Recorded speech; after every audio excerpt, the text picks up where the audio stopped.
जय हिंद दोस्तों। स्वागत है आपका सम्यक के डिजिटल प्लेटफॉर्म पे। दोस्तों, बात करेंगे आज सोमनाथ की। सोमनाथ एक वह मंदिर जो कि सत्ता, राजनीति और ताकत की लड़ाई के बीच में अचल खड़ा है, अडिग खड़ा है, अटल खड़ा है। बात करेंगे उस मंदिर की जिसमें तमाम तरह के आक्रमण जिसने सहे, जिसने झेले, लेकिन ये चीज साबित कर दी कि जिस सभ्यता के अंदर आस्था मजबूत है वो सभ्यता को खत्म करना तकरीबन नामुमकिन है। तो शुरू करते हैं इसी मुद्दे के साथ, क्योंकि करंट अफेयर्स में अभी चल रहा है। बिकॉज सोमनाथ, इस मंदिर को आर्कियोलॉजिकली अगर देखें तो 1000 साल पूरे हो चुके हैं, और ऐसा कहा जाता है कि 1026 के दौरान जब इसका आखिरी रिकॉर्ड, जो पुख्ता रिकॉर्ड जिसमें माना जाता है कि इस वक्त इसको दोबारा रीबिल्ड किया गया था, तो ये डेट एकदम कंफर्म्ड है। हाँ, संभावना है कि सोमनाथ का जो मंदिर है ये उससे पहले ही बना हुआ है, बहुत ही प्राचीन मंदिर है, लेकिन उसके जो एविडेंसेस है वो उतने ज्यादा प्रूव्ड अभी नहीं हुए हैं। तो एक मजबूत जो तारीख हमारे पास है वो इसकी है, बिकॉज इसके शुरुआत की जो कुछ डेट्स हैं, कुछ फैक्ट्स हैं, उन पर हिस्टोरियंस ने, आर्कियोलॉजिस्ट ने काफी डिबेटेबल तरीके से बात करी है, काफी अलग अलग इंटरप्रिटेशन सबके रहे हैं, तो उसको हम एकदम कंफर्म्ड नहीं मान सकते हैं, लेकिन इस पर हम कंफर्म मानेंगे। और अब 2026 के अंदर तो ऐसा माना जाता है कि अब 1000 साल के अंदर जब इसकी जो अटलता है इतनी ज्यादा अभी भी मजबूत है, तो जाहिर सी बात है ये सभ्यता को दर्शाता है। और बात करेंगे इसी टॉपिक पर। ये वह तस्वीर है सोमनाथ की जब बहुत पहले, जब हजारों साल पहले जब इसका विघटन करने की कोशिश की गई थी, लेकिन उसके बावजूद ये अपने आप में खड़ा रहा था। इसके अंदर जो ज्योतिर्लिंग था, ऐसा कहा जाता है कि प्रभु शिव के जो 12 ज्योतिर्लिंग है उसमें से पहला ज्योतिर्लिंग सोमनाथ का ही है, तो उसको पूरी तरह से खंडित कर दिया गया था, उसको तोड़ दिया गया था। और ऐसा भी माना जाता है कि उस माइथोलॉजिकल कुछ ऐसी बातें हैं, कुछ इंटरप्रिटेशंस हैं, जिसमें ये भी माना जाता है कि उस ज्योतिर्लिंग के अंदर जो पत्थर हैं उनके वो सोना उगलते हैं, वो सोना बनाते हैं, और ये तमाम तरह की बातें हैं। तो सारी बातें हम आगे भी डिस्कस करेंगे। ऑलराइट, चलिए, तो सबसे पहले हमें देखते हैं कि जो सोमनाथ की जो लोकेशन है ये Gujarat, now this is Gujarat over here, Gujarat के बिल्कुल यहाँ पे जो सोमनाथ की लोकेशन है, ये पहले ये जूनागढ़ रियासत के अंदर ये माना जाता था। जब इंडिया पाकिस्तान का जब विभाजन हुआ उस समय जूनागढ़ भी पाकिस्तान का हिस्सा होना चाह रहा था। उस वक्त जूनागढ़ के अंदर ये माना जा रहा था। यहाँ पे द्वारका है। ओके, तो काफी माइथोलॉजिकल लोकेशन है, बिकॉज द्वारका हम सभी जानते हैं प्रभु श्री कृष्ण की जो नॉट जन्मस्थली, जब आखिरी वक्त में जब उन्होंने अपना समय वहीं व्यतीत किया था उस रिगार्डिंग, और बिल्कुल नजदीक में है। और इन्होंने यहाँ पर विजिट भी करी थी प्रभु श्री कृष्ण ने। चलिए, प्रभास पाटन, ऑल्सो कॉल्ड देव पाटन, इसको देव पाटन भी कहा जाता है, is a historic Pilgrim town in the Gir Somnath. Gir Somnath वाला जो रीजन है यहाँ पर ये उपस्थित है। गिर सोमनाथ, यहाँ पे गिर का जो रीजन है इस वाले रीजन को गिर ही कहते हैं। Site of the revered Somnath temple, one of India 12 ज्योतिर्लिंग, जो बात मैंने आपसे बोली है, ये 12 ज्योतिर्लिंग में से पहला माना जाता है। It's situated near the city of Veraval. ये जो सिटी है वरावल, ये कुछ फैक्चुअल इंफॉर्मेशन है जो मैं आपको अभी बता रहा हूँ। हमको फैक्ट्स भी पता होने चाहिए, एग्जैक्ट लोकेशन उसके हमें पता होनी चाहिए। ऑलराइट, चलिए, और सबसे इंपॉर्टेंट पॉइंट ये है कि ये एक तो होली होने का, ये जो इतना ज्यादा प्योर है, इसको इतना पायस जो हम मानते हैं, now it's a very Holi pilgrimage. इसको ऐसा क्यों मानते हैं? बिकॉज ये देखिए, त्रिवेणी संगम पर ये उपस्थित है। त्रिवेणी संगम कौन कौन सी नदी का बना हुआ? जैसे कपिला नदी, हिरण नदी एंड सरस्वती नदी। इन 3 नदियों के संगम पर बना हुआ जो स्थित ये जो मंदिर है, इसलिए इसकी जो प्योरिटी है ये बहुत ज्यादा बखान इसका किया गया है माइथोलॉजी के अंदर। महाभारत के अंदर इसका मेंशन किया गया है ना। स्कंद पुराण में इसको मेंशन किया गया है, शिव पुराण में ये मेंशन है, भगवत गीता के अंदर इसकी बात की गई है, महाभारत के अंदर इसका मेंशन माना जाता है सोमनाथ के मंदिर का। ये जो लोकेशन है इसको निजधाम प्रस्थान लीला साइट भी कहा जाता है, बिकॉज ये वही स्थिति, जैसे मैंने आपको बताया था, प्रभु श्री कृष्ण का जो आखिरी समय जहां जहां उन्होंने विजिट करा था, जहां जहां वो गए थे घूमने के लिए, तो द्वारका के नजदीक ही है ये मंदिर। और माइथोलॉजिकली इस लोकेशन को ऐसा भी कहा जाता है, निजधाम प्रस्थान लीला साइट इसको कंसिडर किया जाता है। गुजरात में स्थित है। ऋग्वेद में इसका मेंशन किया गया है। प्रभु श्री लॉर्ड को ये लॉर्ड शिवा को ये डेडिकेटेड है। नाउ ठीक है, there is a fusion of Chalukya and later Solanki style in temples design. अब आर्कियोलॉजिकल हमारे लिए ये समझना थोड़ा सा इंपॉर्टेंट हो जाता है हमारे प्रीलिम्स के हिसाब से। ये जो टेम्पल है इसकी जो बनावट है, इसकी बनावट में कई तरह के आर्कियोलॉजिकल हमको इनपुट्स देखने को मिलते हैं। जिस तरह से, जिस स्टाइल से इस पूरे मंदिर को बनाया गया है, इसमें दो तीन जो सभ्यताएं हैं या दो तीन जो लेयर्स ऑफ डायनेस्टीज है उन सभी का इसमें मिश्रण देखा गया है। चालुक्यास का देखा गया है, सोलंकीस का देखा गया है, कहीं कहीं पर अरब का जो फ्यूजन है वो भी देखा गया है, क्योंकि वहां से भी जब कई जो इन्वेडर्स आए थे और उन्होंने भी अपने तरह से इसको तोड़ा था, अपनी तरह से इसको चेंज करने की कोशिश की थी। तो अलग अलग तरीके जो आर्कियोलॉजिकल जो डिजाइन हैं इसमें देखने को मिलती है सोमनाथ के अंदर। ऑलराइट, जो सबसे इंपॉर्टेंट माइथोलॉजिकल स्टोरी है वो ये है कि यहां पर जो मून गॉड, हम चंद्र की बात करते हैं इसलिए इस मंदिर को सोम कहा जाता है, राइट। ओके, जो मून गॉड है, मून गॉड के रिगार्डिंग यहां पर खूब सारी माइथोलॉजीज इसमें लिखी गई देखी जाती है। सो कहा जाता है कि इन जो सोम भगवान थे, इनका जो लस्ट था, लस्ट मतलब जो इनकी जो तेज था, जो इनकी चमक थी, उस चमक को किसी श्राप की वजह से इनकी चमक खत्म हो गई थी और उनको इस तरह का उपाय दिया गया था, समाधान दिया गया था कि अगर आपको अपनी चमक दोबारा लेनी है तो शायद आपको सरस्वती नदी पे जाके आपको दोबारा से स्नान करना होगा। और ये वही सरस्वती नदी है जिसके त्रिवेणी संगम पे जो मैंने आपको भी नाम थोड़ी देर पहले बताए थे। तो जब यहाँ पर ये आए, यहाँ पर उन्होंने स्नान करा, उसके बाद इनकी जो चमक है दोबारा यहाँ पर लौटी है। और इसलिए क्योंकि हमको सभी को पता है प्रभु शिव के सर पे जो चंद्रमा विराजमान है ये वही सोमनाथ, उस तरह से इसको माइथोलॉजिकली इंटरप्रेट किया गया है। ऑलराइट, क्या लिखा है यहाँ पर? तो Shiva partially lifted the curse, restored Chandra's glow. इनका जो चमक थी इसको वापस से रिस्टोर किया गया था बिकॉज सरस्वती नदी में इन्होंने जाके स्नान किया था। लॉर्ड ऑफ द मून यहाँ पे बात की गई। टेम्पल ट्रेडिशन क्या है? Chandra is believe to have build the first temple in gratitude. इन्होंने बोला, कहा जाता है जो सोमनाथ है, ओके, अब जैसे ये जो मंदिर है, ऐसा कहा जाता है कि सोमनाथ के मंदिर को जो पहली बार बनाया गया था वो सोने से बनाया गया था, गोल्ड से बनाया गया था। किन्होंने बना था? प्रभु सोमनाथ ने इसको बनाया था। दूसरी बार जब बनाया गया था तब सिल्वर में इसको बनाया गया था। सिल्वर में किसने बनाया था? रावण ने। ओके, रावण ने दूसरी बार जब बनाया था उसको सिल्वर में, चांदी के अंदर बनाया था। और जब तीसरी बार ये बना था सैंडलवुड, ओके, लकड़ी से इसको दोबारा बनवाया गया था। ये प्रभु श्री कृष्ण के द्वारा बनाया गया था। तो माइथोलॉजिकल में इस तरह की स्टडीज हैं जहां पर पहली बार जब इसका निर्माण किया गया था सोने से बनाया गया था प्रभु श्री सोम के द्वारा, दूसरी बार चांदी में रावण के द्वारा और तीसरी बार लकड़ी के द्वारा जिसमें प्रभु श्री कृष्ण ने इसमें योगदान दिया था। पहली बार सिंध के सूबेदार अल जुनैद ने तोड़ा था। ये जो फैक्ट्स हैं, कहते हैं कि मोहम्मद गौरी साहब ने इसका विध्वंस करने की कोशिश की थी, लेकिन उससे भी पहले जो सिंध के थे, सिंध कहां पर, जो ये वाला रीजन है पाकिस्तान, अभी करंट प्रेजेंट डे पाकिस्तान में जो सिंध का रीजन है, वहां से वो जो आक्रमक आए थे उन्होंने सबसे पहला अटैक इस पर किया था। और क्योंकि यहाँ पर जो मॉनेटरी फंडिंग है, जो वेल्थ है, ये बहुत ज्यादा थी और ये जाहिर सी बात है बिकॉज सी देखिए, यूनिट अंडरस्टैंड वन थिंग, ये जो लोकेशन है सोमनाथ की, ये बहुत ही स्ट्रेटेजिक लोकेशन पर ये स्थित है। स्ट्रेटेजिक लोकेशन का मतलब क्या होता है, ये मैं आपको पहले भी जियोपॉलिटिक्स के अंदर समझ चुका हूं कि जब कोई भी लोकेशन, कोई भी प्लेस अगर बहुत ज्यादा किसी ज्योग्राफिकल एंगल से बहुत इंपॉर्टेंट है, किसी ट्रेड के एंगल से बहुत इंपॉर्टेंट है, या फिर पॉलिटिकल वॉरफेयर के लिए या फिर वेलफेयर के हिसाब से अगर बहुत इंपॉर्टेंट है, तो उस लोकेशन को बहुत स्ट्रेटेजिक मान लिया जाता है बिकॉज उसके उस ज्योग्राफिकल कॉन्टेक्स्ट की वजह से उस एरिया की बहुत ज्यादा इंपॉर्टेंस बढ़ जाती है, रेलेवेंस बढ़ जाती है in history and in politics as well. Alright, अब यहां पर जितने भी मान लीजिए समुद्र तट है, यहां से अरेबियन सी से आ रहे हैं, कुछ लोग इंडियन ओशन से आ रहे हैं, कुछ लोग मिडिल ईस्ट से आ रहे हैं। तो अरब इन्वेडर सबके लिए पहला जो टारगेट था, मुंबई तो बहुत नीचे रह गया, इसलिए जो पहला तट था जहां पे ज्यादातर इन्वेडर्स अटैक करते थे, जहां से जितना ज्यादा मैरीटाइम लोकेशन, मैरीटाइम ट्रेड होता था, व्यापार होता था, लेन देन होता था, इंपोर्ट एक्सपोर्ट होता था, वो प्राइम लोकेशन सबसे पहले सोमनाथ को माना जाता था, ऐसा कहा जाता है। राइट, चलिए, तो अब ये भी एक लोकेशन थी, इसलिए यहां पर अटैक किया जाता है।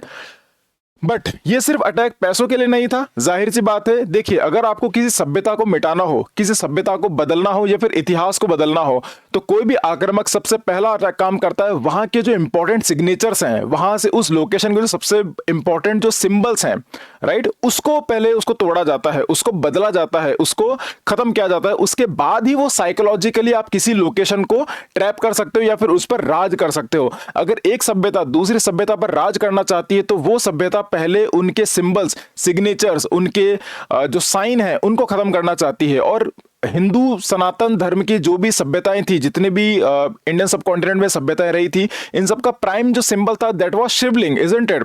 शिवलिंग था। भगवान के जो बड़े बड़े टेम्पल्स थे वो सब सबसे प्राइम लोकेशन थे। अगर आप उनको खत्म करेंगे तो ही जाकर आप लोगों को साइकोलॉजिकली उनको डरा सकते हैं और उनको ये बता सकते हैं कि आपका जो सिविलाइजेशन है, आपकी जो सभ्यता है वो हमारी सभ्यता से कमजोर है। यही चीज यहां पर कन्वे की गई थी और Somnath was the prime example, because ये बहुत ही ट्रेड को लेकर इंपॉर्टेंट था, स्ट्रेटेजिक लोकेशन थी। अगर आप इस तरह के मंदिर को अगर खत्म करेंगे तो ही जाकर जो बाकी जो लोग हैं इससे सहम जाएंगे, फिर साइकोलॉजिकली बैकफुट पर आते हैं। So these are some of the region जहां पे साइकोलॉजिकली आप किसी सभ्यता को हाईजैक करना चाहते हैं। नाउ ओके, अब कुछ इंपॉर्टेंट फैक्ट्स हम और भी देखते हैं यहाँ पे। नाउ ऐसा कहा जाता है 1026 CE Mohammed of Ghazni looted the temple and broke idol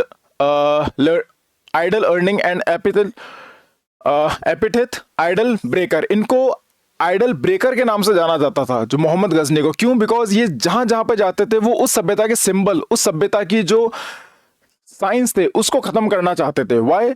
जाहिर सी बात है क्योंकि वो जो उनका कल्चर था, उनका जो धर्म था, फिर उनका जो सभ्यता थी उसको ज्यादा सर्वोपरि दिखाने के लिए, तो इनको आइडल ब्रेकर के नाम से ही जाना जाता था। उसके बाद अलाउद्दीन खिलजी ने अटैक किया था 1299 के अंदर, दोबारा सोमनाथ पर अटैक करा। उसके बाद 1395 के अंदर जाफर खान ने दोबारा अटैक करा था और 1706 के अंदर औरंगजेब ने दोबारा से इस पर अटैक करा था सोमनाथ पर। औरंगजेब ने तो अटैक करने के बाद ये और दुनिया के अंदर या फिर भारत के अंदर इतना कन्वे कर दिया था कि दोबारा से सोमनाथ का कंस्ट्रक्शन नहीं होना चाहिए, दोबारा से सोमनाथ को आप नहीं बनाएंगे। इस तरह की बात औरंगजेब ने भी पूरे भारतवर्ष में फैला दी थी। लेकिन उसके बाद दोबारा से सोमनाथ खड़ा हुआ। सोमनाथ की जो सभ्यता थी, लोगों की आस्था इतनी ज्यादा प्रबल थी कि अहिल्याबाई होलकर जी ने, उन्होंने वो दोबारा से लौटी और उन्होंने 18वीं शताब्दी के अंदर उन्होंने दोबारा से सोमनाथ का रिकंस्ट्रक्शन शुरू करा और लोगों के अंदर ये विश्वास उत्पन्न करा कि हमको सोमनाथ को जिंदा रखना है। अगर सोमनाथ जिंदा है तो सारे जो हमारा धर्म है, उसकी जो सभ्यता, उसकी जो आस्था है वो जिंदा रहेगी, तो ही उसका जो अस्तित्व है वो जिंदा रहेगा।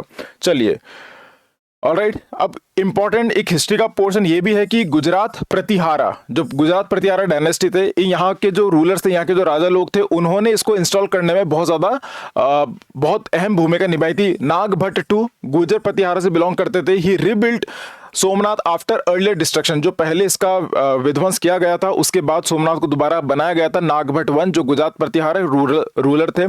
Structure build a large red sandstone, ये इंपॉर्टेंट है, राइट, रेड सैंडस्टोन, ठीक है, इसको हिंदी में बोलेंगे लाल बलुआ मिट्टी। लाल बलुआ मिट्टी से इस पूरे मंदिर का दोबारा से निर्माण करवाया गया था नागभट्ट के द्वारा। Considered the third temple at the site, earlier temple destroyed by Arab invaders, जिसकी बात मैं आपसे थोड़ी देर पहले कर चुका हूं। Later destruction by Mohammed Ghazni, उसके बाद, क्योंकि देखिए मैं आपको फिर कह रहा हूं, ये जो मोहम्मद गजनी वाला जो अटैक था ये इसलिए हमको याद है बिकॉज इसके एविडेंसेस हमारे पास हैं। इसका मतलब ये नहीं है कि उससे पहले कभी अटैक हुए नहीं थे, हमेशा से पौराणिक जमाने से इस पर अटैक हुए थे।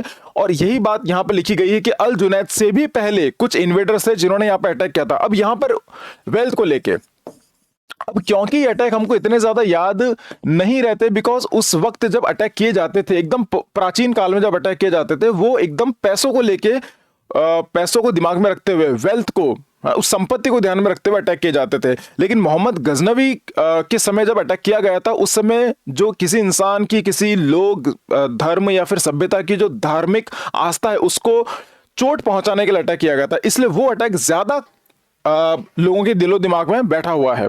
ऑलराइट, अब यहां पर मैं आपसे बात कह चुका हूं, दोबारा हम इसको रिपीट करने की ज्यादा जरूरत है नहीं। On this day sultan Mohammed of Ghazni destroyed.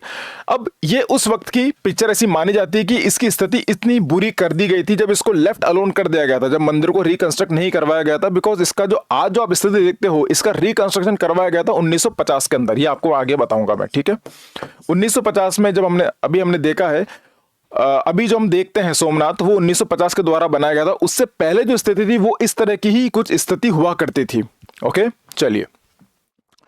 ऐसा कहा जाता है कि जब गजनवी ने जब अटैक किया था तो उस वक्त ये 20 मिलियन दिनार यहां से लेकर गया था। कहां से? सोमनाथ के मंदिर में से। अगर मैं आपसे 20 मिलियन दिनार की बात करूं तो शायद आप इतना अच्छे से समझ नहीं पाएंगे, लेकिन अगर मैं आपसे ये बोलूं कि आज से 1000 साल पहले मोहम्मद गजनवी 1,40,00,000 रुपए के सोने जितनी जो संपत्ति थी वो यहां से लूट कर गया, तब आपको शायद अच्छे से समझ में आएगा कि किस लेवल की संपत्ति यहां पर रहती थी। लोग यहां पे इतना दान पुण्य करते थे, और भारत सच में सोने की चिड़िया था। ये सिर्फ कहने की बात नहीं, ये कोई कथा नहीं है, कोई स्टोरी नहीं है जो हमने बच्चों को सुना दी। नहीं, भारत सच में सोने की चिड़िया हुआ करता था, और ऐसे इन्वेडर्स ने आकर सारी संपत्ति को लूट कर दी, खत्म कर दिया। और उसकी वैल्यूएशन अगर मैं आपको बताऊं इस आज की तारीख में, तो 1 करोड़ 40 लाख के तकरीबन इसकी वैल्यूएशन होती है। आइडल ब्रेकर, आइडल डिस्ट्रक्शन इनको माना जाता है। सबसे इंपॉर्टेंट बात है कि इनको आइकोनोक्लाज्म कहा जाता था।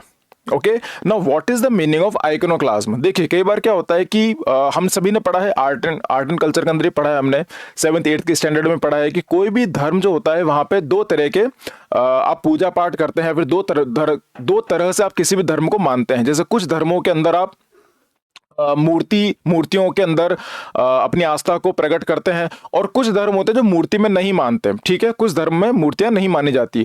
अब जहां पे अमूर्त और जो मूर्त का जो डिफरेंस है, इस डिफरेंस को जब कोई बहुत कट्टरता के साथ फॉलो करने लग जाए, जब ये बोलने लग जाए कि हम तो भगवान की आकृति में मानते ही नहीं है, और जो भी इंसान भगवान की आकृति में मानता है तो वो बिल्कुल गलत तरीके से, वो सही नहीं है, वो ठीक नहीं। तो जब हम हमारी स्थिति को अगली की स्थिति पे थोपना चाहते हैं, वहां पर आइकोनोक्लाज्म आ जाता है। और ये इसी तरह की कुछ पर्सनालिटी थी, इन्होंने जहां जहां पर उनको भगवान की मूर्तियां दिखी उनका विध्वंस करना जरूरी था। मैं आपसे एक छोटा सा ऑब्जर्वेशन करने की बात करूंगा। अगली बार जब भी आप लोग कभी भी किसी मंदिर में जाएं तो वहां जाके जरूर नोटिस कीजिएगा, जब कभी भी मंदिर की नक्काशी पर कहीं पर कोई, बहुत प्राचीन मंदिरों की बात करता हूं मैं, आज के मंदिरों की नहीं, जो प्राचीन वक्त में बने हुए थे, वहां जाके जरूर ऑब्जर्व कीजिएगा। जहां जहां मंदिरों में जो मूर्तियां हैं, जो पत्थर पाषाण की जो मूर्तियां हैं, जहां पर हम बहुत छोटे छोटे भगवान जो उसकी नक्काशी में बने हुए होते हैं, है ना, मंदिर के परकोटे पे बने हुए होते हैं, उन मंदिरों को देखना, उनमें आपको जरूर देखेगा जब आप किसी मूर्ति के ऊपर उसका नाक टूटा हुआ देखेंगे, उसका चेहरा टूटा हुआ देखेंगे, वहां पे देयर आर थाउजेंड्स ऑफ जो आप ऐसी मूर्तियां बनाते हैं मंदिर के बाहर, जब आप देखेंगे उनको तो आप जरूर देखना उन मूर्तियों में जो पहली चीज उन्होंने तोड़ी है वो ये है उसका फेस। उसको डिफेस किया जाता है। उसको क्या करते थे? डिफेस। ये आप जरूर जाके देखिएगा। कोई प्राचीन अगर मंदिर आपके आसपास हो, जो कभी आपने विजिट किया हो, उनको डिफेस किया जाता था। व्हाई? बिकॉज इंडिया में मंदिरों की संख्या हजारों में है, लाखों में है, और उन मंदिरों के अंदर भी मूर्तियों की संख्या हजारों में है। तो जब अब पूरे मंदिर को तो आप शायद तोड़ नहीं पाते हो, बिकॉज आप लूट कर आपको आगे जाना है, पूरे मंदिर को आप नहीं तोड़ पाओगे, बहुत ही मजबूत चट्टान की तरह बने होते हैं मंदिर। तो आप क्या करते हैं, आपकी पहली कोशिश होती है कि जितने भी मूर्तियां हैं उनका फेस आपको खराब करना है, नाक तोड़ दी, मुंह तोड़ दिया, दैट्स इट। तो ये चीज उसे कहा जाता है आइकोनोक्लाज्म। इस थॉट प्रोसेस को, इस थिंकिंग प्रोसेस को, कि किस तरह से आपको किसी धर्म को खत्म करना है, उसे आइकोनोक्लाज्म कहा जाता है। ऑल राइट, अब अल बरूनी के कॉन्टेक्स्ट के अंदर, अल बरूनी, इब्न जाफिर, इब्न अल आथिर, इनके डॉक्यूमेंट्स के अंदर ये चीज मेंशन की गई है, लिखी गई है, देखी गई है कि यहां पर सच में इस तरह के अटैक हुए थे। और ये अटैक सिर्फ पैसों को लेके, वेल्थ और संपत्ति को लेके नहीं हुआ था। यहां पे जो अटैक हुए थे वो धर्म को ध्यान में रखते हुए किए गए थे। बिकॉज मैंने आपको पहले भी बताया था, आपको अगर किसी सभ्यता को खत्म करना है तो पहले आपको उनकी आस्था पर चोट करनी होती है, उसके बाद आप किसी सभ्यता को कमजोर साबित करते हुए फिर किसी सभ्यता पर आप राज कर सकते हो। चलिए, इब्न जाफिर, इब्न अल आथिर, इन सभी ने अपने डॉक्यूमेंट्स में सारी बातें कही है। ऑल राइट, अब हिस्टोरियंस भी कहते हैं कि गाजी के अटैक करने के बाद चालुक्य किंग जो भीमवन थे, he fled his capital and took refuge in Kantkot. तो उस वक्त जब अटैक हुआ था, उस समय जो राजा थे, उस एरिया के जो राजा थे, सोमनाथ एरिया के राजा थे, that was Bhimvan, and he had to flee. Chalukya king थे, वो वहां से चले गए थे, बिकॉज जाहिर सी बात है शायद वो लड़ने की क्षमता उतनी ज्यादा अच्छी नहीं होगी।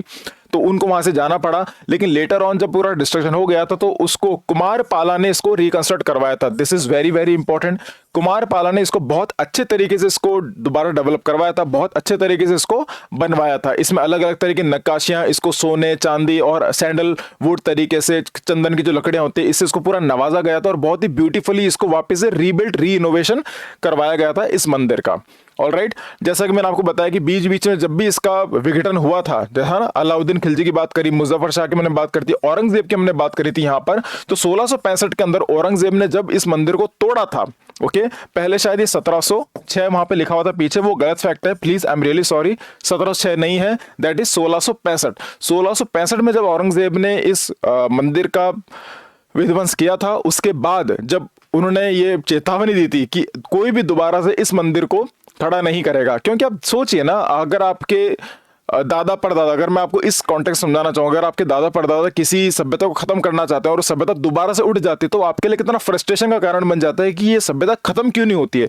इसी तरह का फ्रस्ट्रेशन औरंगजेब जी को हो गया था और इन्होंने इस तरह की बात करी थी, राइट। तो 1783 के अंदर अहिल्याबाई होलकर, इन्हें हम देवी के रूप में भी मानते हैं, अहिल्याबाई होलकर जी ने इन्होंने जब इस मंदिर को दोबारा पुनर्निर्माण करवाया था, that was the date on 1783 के अंदर उन्होंने करवाया था। और ये इंदौर की रानी थी उस वक्त, उसमें मराठा साम्राज्य के अंदर इंदौर की रानी हुआ करती थी, और इन्होंने ही औरंगजेब की जो इस तरह की जो घटिया हरकतें थी उनको खत्म करने का, उनको बंद करने का, या फिर उसको उस पर पूर्ण विराम लगाने का काम किया गया था। और यहाँ पर एक छोटा सा मंदिर अहिल्याबाई होलकर जी के नाम से भी है। अगर आप सोमनाथ को भी विजिट करेंगे तो वहां पर ही एक हल्की सी दूरी के बाद अहिल्याबाई होलकर जी का मंदिर भी वहां पर स्थापित किया गया है, इसी बात को ध्यान में रखते हुए। अगर हम बात करें ब्रिटिश के टाइम्स की, right, Somnath during British rule, alright, इस समय जो लॉर्ड एलन बोरो थे, ठीक है, जो लॉर्ड एलन बोरो की बात कर रहा हूं यहां पर, और लॉर्ड थॉमस मकॉले, इन सभी ने मिलकर सोमनाथ को, सोमनाथ की जो इंपॉर्टेंस थी, इसकी जो सिग्निफिकेंस थी, इसको यूज तो मैं नहीं बोलूंगा, इसको मिसयूज करने की ही कोशिश की गई थी। वाई? बिकॉज आप देखिए, जब हिंदू मुस्लिम के अंदर एकता थी, एक जमाना था जब बहुत ज्यादा हिंदू मुस्लिम में एकता थी, जितनी एकता आज है उससे कहीं ज्यादा एकता पहले थी, आज भी है, लेकिन काफी हद तक कम हो गई। बिकॉज वी ऑल नो कि ब्रिटिश के टाइम कितने लेयर्स और कितने ज्यादा इंसिडेंट्स के द्वारा दोनों धर्म के जो लोग थे कितना ज्यादा ग्रसित हुए हैं, और दोनों के बीच में एक तरह की दरार डालने की कई जगह कोशिश की गई, और आज के भी राजनेताओं के द्वारा कोशिश की जाती है।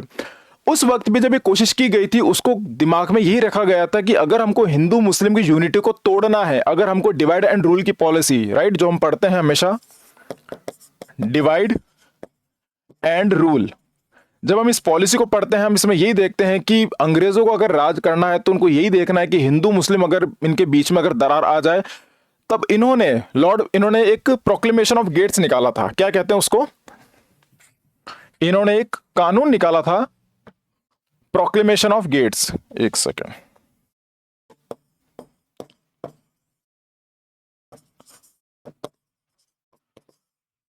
Proclamation of gets. इस प्रोक्लेमेशन के द्वारा, या इस कानून कह लीजिए, इस कानून के अंदर उन्होंने ये ऑर्डर किया था, कि इनकी अफगानिस्तान में जितने भी ब्रिटिशर्स की जो सेना है, जब ये वहां पर लड़ाई करती थी, अफगानिस्तान ब्रिटिशर्स की जो भी सेना थी, जब उनको दोबारा से भारत में बुलाया गया था, तो उन्होंने कहा था कि बीच में आप गाजी में रुक कर आना। उनको क्या बोला था? आप गाजी में रुक कर आना, और मोहम्मद जो गाजी की जो टोम्ब है, जो मोहम्मद गाजी की जो वहां पे कब्र है, जो उन्होंने मॉस्क बना रखा था, उस मॉस्क पर जो दरवाजा लगा है, जो गेट लगा है, ऐसा माना जाता था कि वो गेट एक्चुअल में सोमनाथ से बिलोंग करता था। क्योंकि देखिए, अगेन कुछ हिस्टोरियंस ये बात भी कहते हैं कि सोमनाथ का जब विध्वंस किया गया था, तब मोहम्मद गौरी ने वहां के जो दरवाजे थे, जो कि सैंडलवुड से बने थे, बहुत जबरदस्त नक्काशी उस पर की गई थी, उन दरवाजों को वहां से चोरी कर उन्होंने अपने मॉस्क में लगा लिए, जब वो वापस अफगानिस्तान गए, काबुल में, राइट, काबुल की बात कर रहा हूं मैं यहाँ पे ओके, काबुल में लगा दिए। और जो शिवलिंग को जो तोड़ा गया था, शिवलिंग को तोड़कर उसको पूरी तरह से नष्ट करके उसके जो टुकड़े थे उन टुकड़ों को मोहम्मद गाजी ने अपने मॉस्क या फिर अपने जो जहां पे लोग अंदर जिस तरह जब जिस जगह से एंट्री लेते हैं वहां पर जमीन के नीचे बिछा दिए, ताकि ये मैसेज जाता रहे कि हमारे लोग इन टुकड़ों के ऊपर से चलकर रोज हम मॉस्क में आ रहे हैं माथा टेकने के लिए, जो भी उनका जो भी होता है, राइट। अब उसके अंदर जिस तरह से उन्होंने इसको ह्यूमिलिएट करने की कोशिश की गई थी मोहम्मद गाजी ने, ऐसा हिस्टोरियंस कहते हैं, उस वहां पर जो दरवाजा लगा है, उस दरवाजा एक्चुअल में सोमनाथ से बिलोंग करता था। सोमनाथ मंदिर से उसको चुरा के ले जाया गया था। और प्रोक्लेमेशन ऑफ गेट के अंदर ब्रिटिश यही बोल रहे थे कि जब आप युद्ध लड़कर आए, जब भी आप लड़ाई कर वापस आए अफगानिस्तान से, तो आते वक्त आप इंडिया जब भी आए वापस, तो गाजी से दरवाजा लेकर आए। अब आप मुझे एक बात बताइए, क्या ब्रिटिशर्स का ये इंटेंशन गलत था? नहीं नहीं सर, ये तो बहुत अच्छी बात थी सर, जाहिर सी बात है, अगर हम वापस से इस कल्चर को यहाँ पे एस्टेब्लिश करें, इसमें बुरी बात क्या थी? But the point is that कि that was the fake reality. ये एक्चुअल में ट्रुथ नहीं था। दरवाजे की जो पूरी थ्योरी थी, ये एक्चुअल में बाद में जब देखा गया, बाद में जब इस पर रिसर्च की गई, तो ये देखा गया कि वो दरवाजा एक्चुअल में सोमनाथ का नहीं था। तो फिर सर इतनी बड़ी गलती कैसे हो गई? कई बार क्या होता है कि आपको अपने राज को मेंटेन रखने के लिए कुछ गलतियां जानबूझकर करनी होती है, ताकि आपके राज के अंदर कहीं पर भी वो इशू ना आए। इन्होंने ये चीज इसलिए की गई थी, अगर वो दरवाजा यहाँ पे सोमनाथ में दोबारा रीइंस्टॉल किया जाएगा, तो जाहिर सी बात है, बहुत ऑब्वियस सी बात है कि आप हिंदू और मुस्लिम्स के दोनों के सेंटिमेंट्स को हर्ट कर रहे हो। पहला सेंटिमेंट आप कहाँ हर्ट कर रहे हो कि अफगानिस्तान में जो भी मुस्लिम लोग थे उनके सेंटिमेंट्स को हर्ट किया गया है। दूसरा, इंडिया के अंदर जो मुस्लिम है उनके सेंटिमेंट्स को हर्ट किया गया है, बिकॉज आप उस गेट को यहां पर स्टैब्लिश करना चाह रहे हैं, जो कि बोला गया है कि पहले सोमनाथ किसी हिंदू धर्म मंदिर से निकाला गया था। तो यहां पर उन्होंने बहुत ही स्मार्टली, बहुत ही कनिंगली क्या चीज कोशिश करी कन्वे करने की कि हिंदू मुस्लिम एक्चुअल में अलग हैं, दोनों की सभ्यताएं अलग हैं। और इसी बात को मजबूत करने के लिए और अपनी जगह और मजबूत करने के लिए अंग्रेजों ने इस जो सोमनाथ के मंदिर को, सोमनाथ के जो टेम्पल है, इस मंदिर को बहुत ज्यादा मिसयूज करने की, इसके आइडेंटिटी को मिसयूज करने की बहुत कोशिश करी थी। क्या मेरी बात क्लियर है? यहां तक हमको यह समझ में आता है कि सोमनाथ के मंदिर की जो आइडेंटिटी है, जो सिंबल है, वो इतना ज्यादा इंपॉर्टेंट था कि अंग्रेजों ने भी इसमें कोशिश करी थी, right. Lord Ellenborough, he is one of that guy. ये वो दरवाजा है, right, this is that gate over here, यहाँ पे इस यहां से निकाला गया है। अब सर वो आज कहां है? एक्चुअल में आज ये जो दरवाजा है वो आगरा फोर्ट में कर दिया। अभी दोबारा कहां? अफगानिस्तान ले जाएंगे, है ना। अब दोबारा कहां? अफगानिस्तान ले जाएंगे। अब तो किया भी नहीं जा सकता है, तो उसको आगरा फोर्ट के अंदर इंस्टॉल कर दिया गया है, वहीं पर ही कहीं किसी जगह ये लगा हुआ है। क्या मेरी बात क्लियर है? यहां तक समझ में आ गया आपको? All this points over here. चलिए अब बात करते हैं, अब देश आजाद हो गया, अंग्रेज भी चले गए।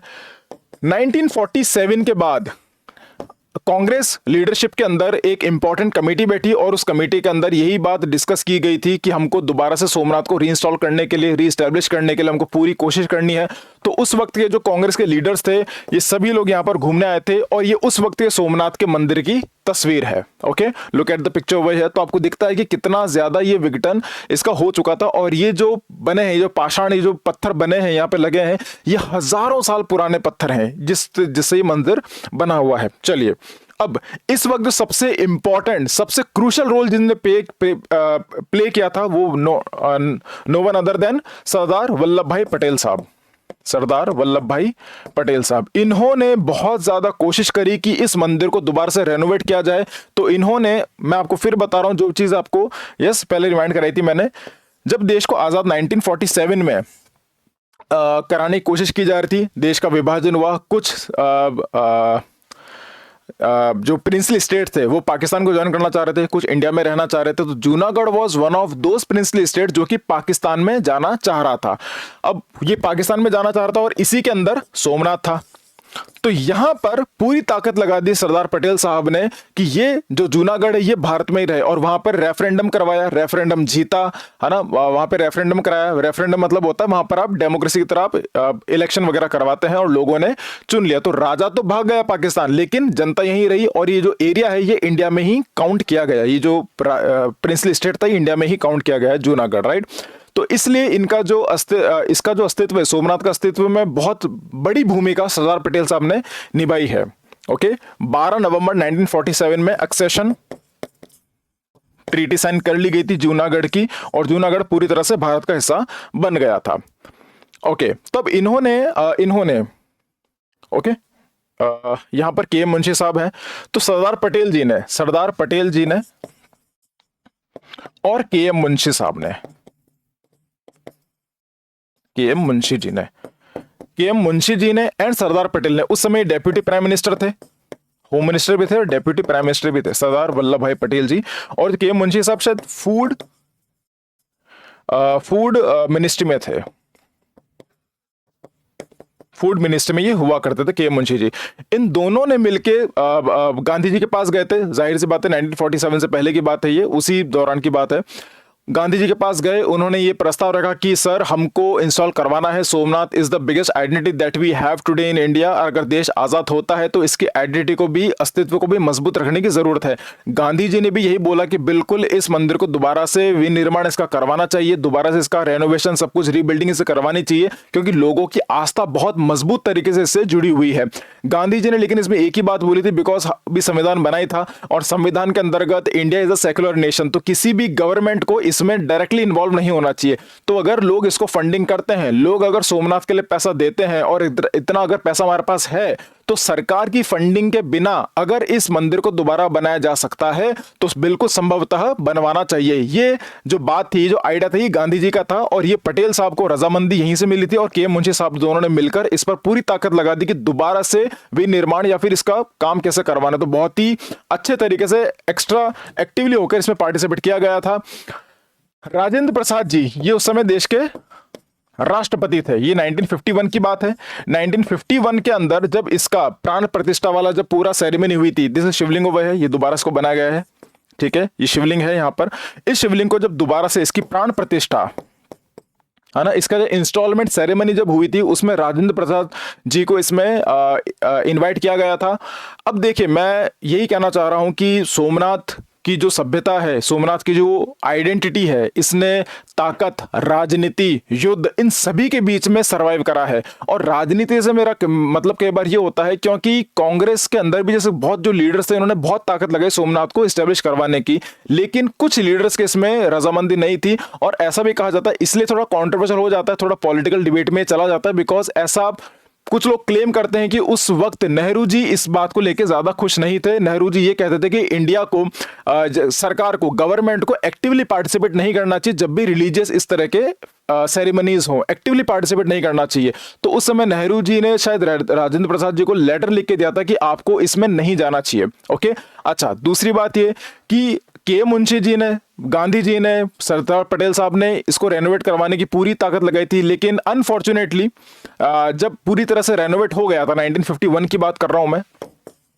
1951 में जब ये मंदिर पूरी तरह से बन गया था, तब तक गांधी जी एंड पटेल साहब दोनों का देहांत हो चुका था। सिर्फ के एम मुंशी साहब उस वक्त जिंदा थे और इन्हीं के सामने रेनोवेशन पूरा हुआ। तब के एम मुंशी साहब ने राजेंद्र प्रसाद जी को, राष्ट्रपति जी को, इनको इनवाइट किया था, प्राण प्रतिष्ठा में बिठाया था और ये तमाम तरह की बातें इसमें जुड़ी गई है।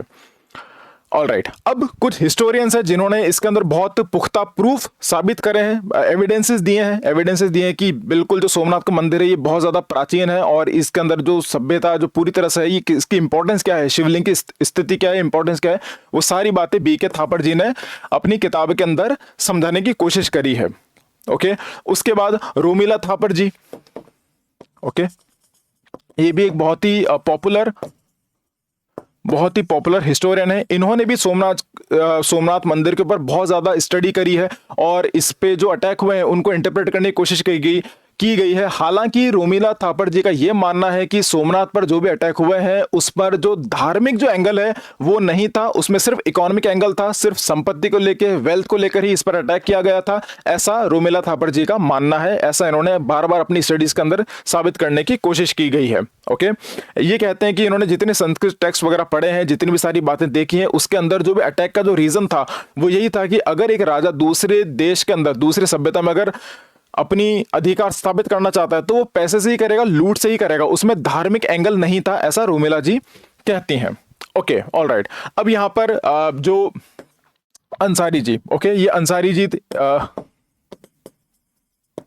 ये भी बहुत ही प्रोमिनेंट हिस्टोरियन रहे थे। इन्होंने भी जो सोमनाथ मंदिर के ऊपर बहुत ही हिस्टोरिकल एविडेंसेस दिए। हालांकि इनका यह मानना था कि यहां पर जितने भी मृत भांड मिले थे, ठीक है, सिरेमिक एनालिसिस इन्होंने करा था, जितने भी इनको मटके के टुकड़े मिले थे, है ना, जितने भी इनको पॉटरीज मिली थी, सिरेमिक्स मिले थे, उन सभी के आधार पर उन्होंने स्टडी करी थी कि यस, ये जो मंदिर है, ये जो एरिया है, ये बहुत पुराना है, हो सकता है ये एरिया हड़प्पन सिविलाइजेशन से भी रिलेशन रखता हो। ये इतनी पुरानी सभ्यता इसके अंदर बोली गई थी इन हिस्टोरियंस के द्वारा। ओके, इंडस सिविलाइजेशन इन सौराष्ट्र, इस पर बात की गई है ग्रेगरी एल्स पोशल ने। अब इन्होंने इंडस वैली सिविलाइजेशन पर स्टडी करी है, ठीक है, ग्रेगरी पोशल जी ने इन्होंने स्टडी करी है, और उसके अंदर इन्होंने सोमनाथ का जो एरिया है, जो जूनागढ़ वाला सौराष्ट्र का जो एरिया है, उसके अंदर भी स्टडी करी गई थी, और यहाँ पर पता लगाया गया था कि सभ्यता बहुत प्राचीन है, ये मंदिर बहुत प्राचीन है, ये सारी बातें इसमें की गई है। ऑलराइट, चलिए, these are some of the very pertinent historians. ये सोमनाथ की आज की स्थिति है। अच्छा, मैं आपको जो बात कह रहा था रोमिला थापर जी की, ठीक है, उन्होंने जो बात बोली है that Somnath was at such a geopolitical जो इंपॉर्टेंट लोकेशंस हैं, ओके, इसकी जो बहुत ही स्ट्रेटेजिक लोकेशन है, इस पर ये बना हुआ है। अब देखिए, अब सीधी सी बात है, अगर आपको अरब सागर से, अरेबियन सी से अगर इंडिया में एंट्री करनी है, ठीक है, अगर आपको साउथ अफ्रीका से अगर इंडिया में एंट्री करनी है, राइट, अगर आपको अफगानिस्तान वाले रीजन से अगर इंडिया में एंट्री करनी है, बिकॉज दैट जो ऊपर का जो एरिया था, हिंदू कुश का जो माउंटेन था, वो बहुत ज्यादा पेचीदा था, बहुत ही कॉम्प्लिकेटेड उसकी टेरेन है, ज्योग्राफिकल टेरेन है, तो वहां से एंट्री करना इज कंपैरेटिवली डिफिकल्ट। तो ऐसा उनका ये मानना है कि एंट्री पॉइंट करने के लिए जो सबसे इंपॉर्टेंट चोक पॉइंट है वो यही था, और देश ये ट्रेड मैरीटाइम के हिसाब से भी बहुत इंपॉर्टेंट लोकेशन थी। तो जहां पे वेल्थ का जो डिस्ट्रीब्यूशन था वो बहुत ज्यादा एक्स्ट्रावेगेंट तरीके से था, इसलिए जाहिर सी बात है कि यहां पर अटैक हुए गए थे। लेकिन कुछ हिस्टोरियंस है, उन्होंने रोमिला थापर जी का जो इस आइडिया था कि इसमें धार्मिक एंगल नहीं था, उसको रिजेक्ट किया गया है। बिल्कुल बोला गया है कि इसके अंदर जो वेल्थ, संपत्ति, धार्मिक एंगल, हर तरह की बातें इसमें की गई है, बिकॉज कोई भी राजा सिर्फ वहां पर राज करने के लिए नहीं आता है। अगर सिर्फ पैसों के लिए आते तो वो वापस चले जाते, वो लोग आए और यहाँ पर स्टैब्लिश हो गए, राइट।